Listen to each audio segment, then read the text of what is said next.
everybody. This is Jeff Veale, the business guru, coming to you early morning here, 10:30 a.m. For my guest, it's the opposite. It's 10:30 p.m. He's across in the United States in Michigan. And as you probably know by our podcast, America's a big place. Most of our guests, in fact, come from America. And this gentleman's name is, well, I'd say it's a throwback from Germany. Well, look at this, 𝐤𝐮𝐬𝐢𝐧𝐿. I hope I got that right. Very close, yeah. Very close. You've had it for a long time. I've had more practice than me. He's a founder and owner, a great company name, Get Social Done. So if you want to get social done, reach out to this man, have a cup of virtual coffee. It costs you nothing to reach out and have a chat, guys. You might learn something. He's been in the marketing industry for a long time, guys, a mere 15 years at the moment, with more to come. Brief description, he helps clients set themselves apart from the competition to scale and earn more revenue through modern marketing practices and AI. Key achievements or projects, he worked with Jonathan Mast. If you don't know Jonathan Mast, you've been living under a rock. Jonathan Mast, with his Facebook group of over 380,000, imagine that, guys, 380,000 clients or members is a client. His personal motto or philosophy: in order to get value or sales, you must give value. That's right, guys. Think of a herd of horses, guys. I want you to be the zebra. I want you to be the one that stands out. You know, if you give, I guarantee you shall receive. Right? But if you want to be a taker, you'll get what most takers get: nothing. Right? His side gig is working part-time as a mascot for his local professional hockey team. There you go. So my great pleasure to welcome to the stage, Jason. How are you today, Jason? Jeff, I am fantastic. Thanks for having me. Yeah. I'm curious about the mascot. What are you dressed up as? What? A pig, an eagle? What are you? So actually, you're not too far off. Our local hockey team is called the Griffins. We're the feeder team for the Detroit Red Wings in the NHL. We're based out of Grand Rapids in Michigan, so we're on the west side of the state. And so I'm a giant griffin. I'm half eagle, half flying. Right. Interesting. Yeah. Right.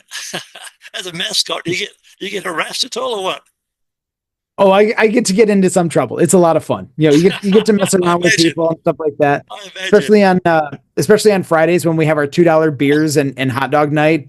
People get a little rowdy, and just it's always nice to mess with them. Yeah, you can hide behind the mask at least. Oh yes, oh yeah. They think I'm taking nice pictures. I'm saying they're like sticking out my tongue or just making faces or something like that. Or I get to throw some popcorn at people, but it's a good time. Yeah, let's get this show underway. Tell us about your journey and what it's inspired you to help people and start your current career path. Where did that all begin? I mean, it honestly began at a younger age for me compared to what I've seen most other people. Like, they may not figure out what they're doing until probably like they're out of university, out of school, sure, that kind of thing. It's kind of like a trial thing. For me, I knew I wanted to help people before I was even a teenager. It was just something that like my mom instilled in me. We always like been giving back and helping others and stuff. And I always like the good feeling that you get with helping others. Sure. So like all through school and everything, I was still trying to figure out what I wanted to do and what to focus on. I didn't go to a traditional university. I just went to our local community college. I have a 2-year degree instead of a 4. But I worked in the service industry. I worked in retail for 7 years before I got into marketing. And that really taught me how to connect with people instead of just sell them stuff. It's all about the people, isn't it? Exactly. It's not so much what can I sell you? It's literally how can I help you? That's right. And if that's helping you make an informed decision that you might only need to buy this one that doesn't cost as much compared to me trying to push you to buy and have you spend as much as possible, building that trust is going to make you a repeat customer. And everyone knows it's cheaper to keep a customer than to earn a new one. So that worked. Yeah. So that worked into marketing and everything. And then social media started becoming the platform that businesses wanted to get on, like Facebook. This was, I think, just after MySpace went down. But like Facebook was just starting out in advertising. Instagram was still separate from Facebook and everything. And I kind of got lucky and got a temporary job at a publishing company as their social media manager. And I worked that position for 7 years. I was in charge of managing 5 brands simultaneously. Like, you think of how hard it is just to manage like your own brand on social. I was doing 5 at the same time, the organic and the paid. Wow. which is like, holy crap. So, and I was a team of one. So Yep. that was fun. Yep. But after that, I went more corporate, went Amway for those who may know that name. Yep. One of the biggest multi-level marketing companies in the world. They hired me to be their social media training specialist in global Wow. sales. So instead of doing all the day-to-day stuff, I now got to teach people, build out curriculums, workshops, trainings, all of that stuff, teaching all of the Amway sellers how to use social media to build relationships and build trust and authority instead of just saying, buy my stuff. Yeah. And so after 4 years of that, corporate world got a bit much for me. I'm like, I'm going to start doing things on my own. I love helping people and all of that. And so that's what led me to where I'm at now and starting Get Social Done. Love it. Great journey. What's been the most challenging aspect of your work, and how have you overcome that? The hardest part of it, especially with social media, it's showing up every day. Because as a lot of marketers and a lot of social media people know, it's not depending on quality content or going viral. Like if you're trying to go viral as a strategy, it's not going to work. It's all in the grind and the consistency, because, and this equation, this best practice, I hate the term best practice, but that's another story. But Well, the one thing that I've understood has stood the test of time, it's quality content done consistently over time is going to lead to the best type of results. And so, I've tried to stick with that. Yeah, we have a mutual friend, Jonathan Mars. He's a machine, isn't he? He's a machine. Oh my gosh. Yeah. Oh, he's incredible. I mean, yeah. I mean, you look at his Facebook group. He has 380,000+ people, members in his Facebook group and all that stuff. And he's like, every 2 to 3 weeks, he's coming out with this new challenge, this new way to use ChatGPT. If you are not using ChatGPT at this point, you need to get on that train, because your competition is going to start using it and you're going to get left in the dust. That's right. It's like you being back in the horse and buggy days, and everyone else is running around in a Ferrari. Exactly. Yes. With Jonathan, the only place I haven't seen him doing a live or a recording is probably on the toilet. He's been everywhere else. He never misses. Don't give him that idea. He might do it. Yeah, correct. He's in my feed every day. And you see this gentleman, and he's a big fella with a long white beard, and you initially think, who the hell's this hillbilly? That hillbilly's got more social media experience than all of us put together. He's an awesome guy and a real giver. You don't have to do any of his courses, guys. He gives you so much free information on a daily basis. But what you have to do is take action. Action gets that is the biggest differentiator between those who are successful and not. It's those that will actually do it. Yeah, correct. Tell us about an important moment in your career that pretty much changed your direction. When was that pivotal moment for you? For me, it was leaving the corporate world. Because I was making that corporate income and that salary, which was very comfortable at the time. Yep. Oh yeah, it was very comfortable. Like, I've got a wife and 2 kids. They're 5 and 6 years old. So I'm like, oh, this is fantastic. And then all of a sudden, I was starting to get burned out and all that stuff. And the corporate politics started coming into it. And I'm like, this isn't fun. This isn't good for me. This isn't good for my personal life, my work life, all of that stuff. And I'd still been doing some consulting and freelance work and everything. And then it got to a point, I'm like, well, screw it. Why not just take the leap and just be in charge of my work life and my career and everything? And so, I did that at the beginning of last year, and it's been fantastic. I've done speaking gigs, workshops, webinars, all kinds of stuff. I wish I would have done it sooner. Yeah. The difference is, Jason will tell you, we haven't got a job anymore. We've got a passion, right? Yes. Guys, when you get a passion, it needs to be a passion for this kind of work. Yeah, absolutely. But you turn up every day. Every day is different. You meet different people. Some you can help, some you can't help. Choose your battles, and guys, you'll be successful. It's really that simple. In your opinion, Jason, what are the key qualities or skills that have helped contribute to your success? Really just the willingness to reach out to people. A lot of people I've learned are very hesitant to reach out to someone, like, oh, what are they going to think of me? How are they going to respond? I'm like, the only way you're going to know is by actually putting yourself out there. That's the only way you're going to know. The absolute worst case, the worst thing that's going to happen is they're going to say, no, thank you. Or they're going to block you, in which case you're not going to know about it anyways. Yeah. Find your squad, find your cheer squad. I mean, yes. You're And it doesn't like it.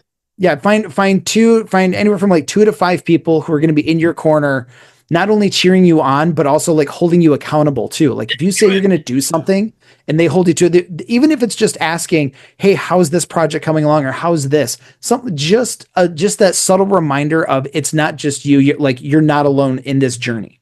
You have other people behind you. You'll laugh. I tell people, guys, because there's tribes, right? I tell people in the United States, I say, listen, I'm the Tom Brady of marketing. He's won 8 Super Bowls, by the way, guys. And I tell people, it's not my effing fault I'm good at what I do. So if you don't like Tom Brady, don't judge him. Respect the guy. He's won 8 Super Bowls. So he's obviously got some ability. You might not like the guy. It doesn't matter, right? And when they're in England, I tell people, I'm the Gordon Ramsay of marketing with the same potty mouth. Once again, you might not like Gordon Ramsay, but you got to admire his skills and his ability to promote himself, right? That's what you guys have got to do. Get out there and promote yourselves, guys. Don't be shy, right? Tell me, how do you stay motivated, continue to innovate in your field, Jason? What's your secret?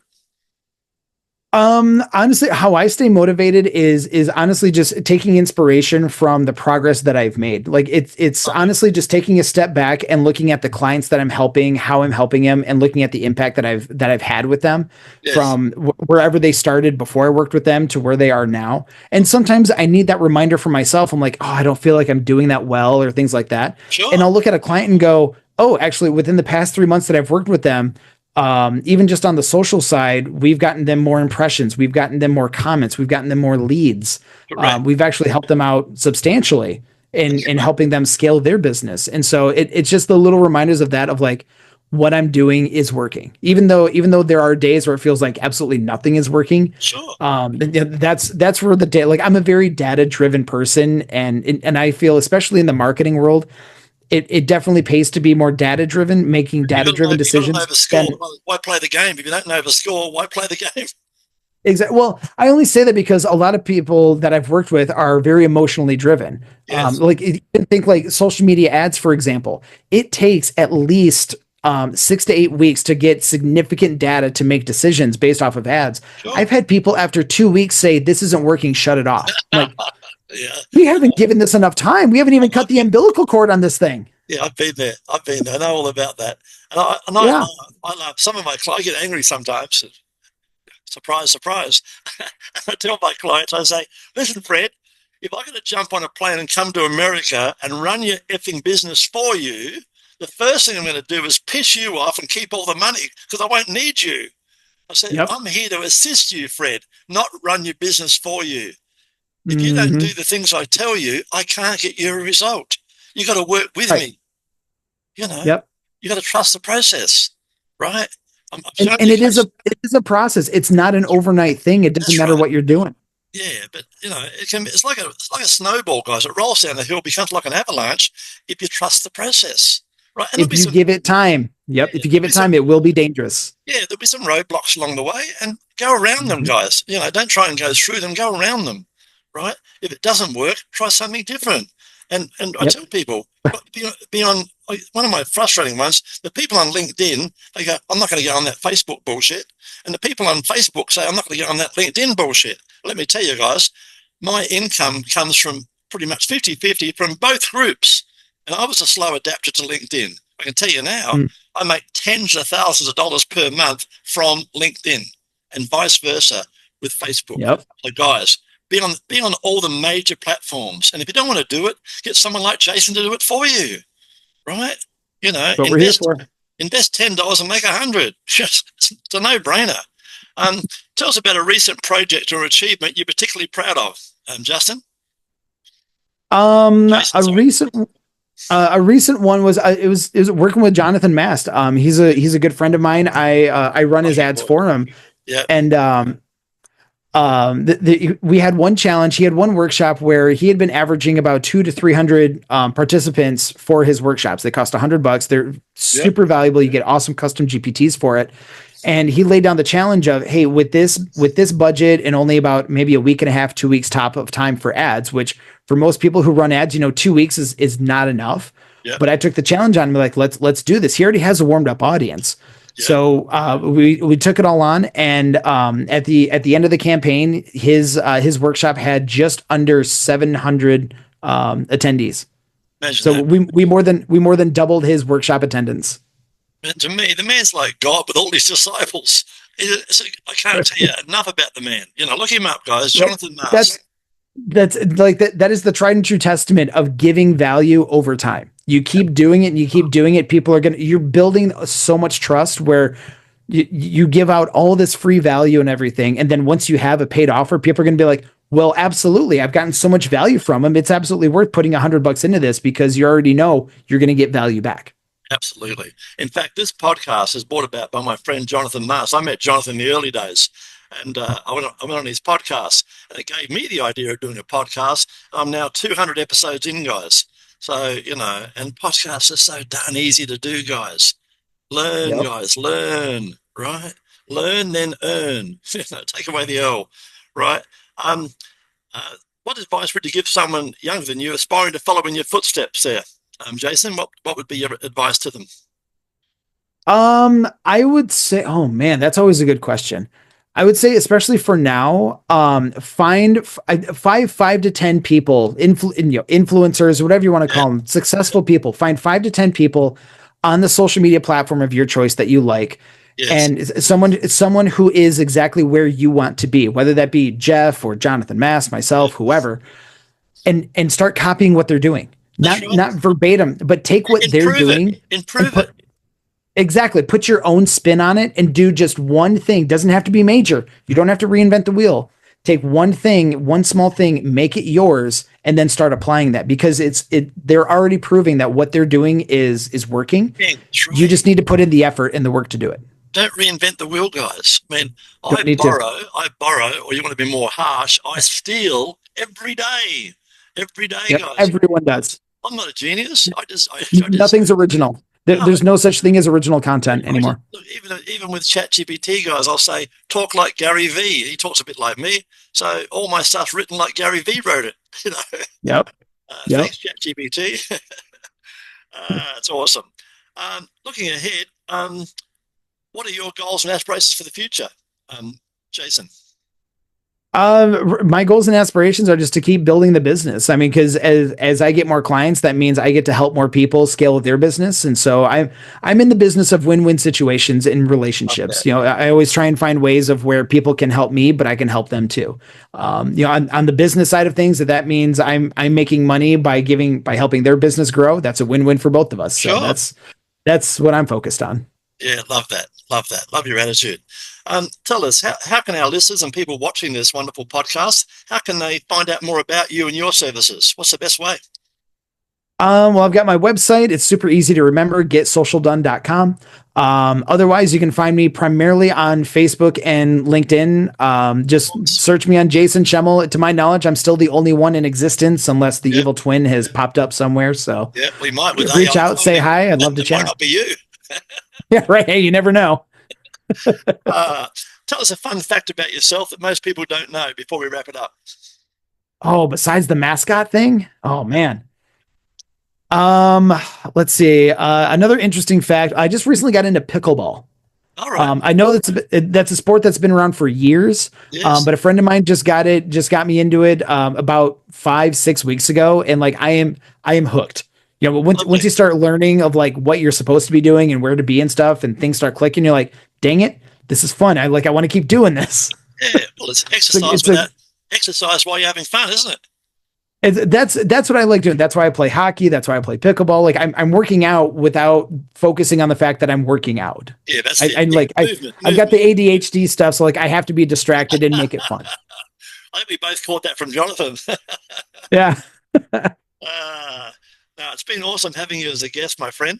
So about to wrap it up now.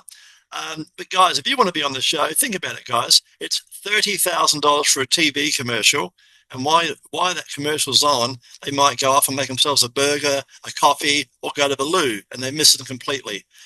In your city, 10 radio spots will set you back $3,000 to $5,000, and they may play them at 2 or 3 o'clock in the morning when people are asleep. But with 15 minutes of fame, or my other one, Stars on Spotlight, you can come on and we'll make you famous and put you across all the social media channels and put you in front of potentially thousands of people. So, guys, there's your opportunity. Once again, thanks for being on the show, Jason. You've been awesome. Jeff, thanks for having me. It's been a pleasure.